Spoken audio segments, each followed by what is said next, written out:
In the early hours of Monday, July 17, 2023, Ukrainian special forces and Navy launched an attack on the Kerch Bridge, linking the Crimean Peninsula to Russia. This is the second attack Ukraine has carried out on this bridge, which Russian President Vladimir Putin himself inaugurated in 2018. The Russians, of course, did not stand idly by and responded by bombarding Ukraine with cruise missiles. At the same time, they announced a few hours after the Ukrainian attack their withdrawal from the grain agreement that allowed Ukrainian grain to be shipped through the Black Sea.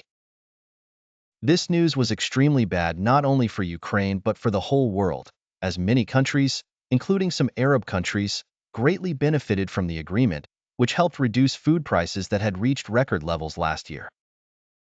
The situation has now changed. Russia's withdrawal from the agreement means that no one will be able to access any Ukrainian port on the Black Sea to load grain. The Russian Ministry of Defense clearly warned that any ship approaching the territorial waters of the Black Sea could be a military target.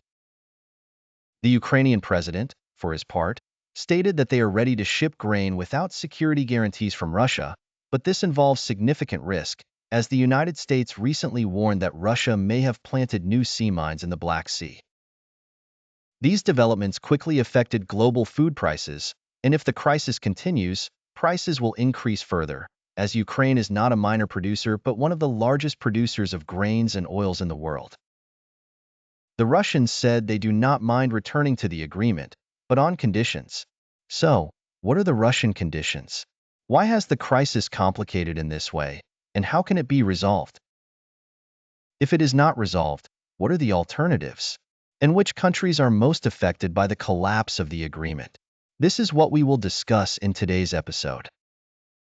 In 1979, American author Michael Morgan published his famous book, Grain Traders, where he asserted that grain is the most central resource in modern civilization, even more so than oil. This concept was confirmed by a congressional committee in 2009 after the rise in wheat prices in 2008 to record levels. Simply put, civilization or life on Earth cannot continue without grain, and this is something we have all experienced. In late February 2022, Russian forces entered Ukrainian territory, marking the beginning of the ongoing Russian-Ukrainian war, which has turned the situation in both countries and the whole world upside down.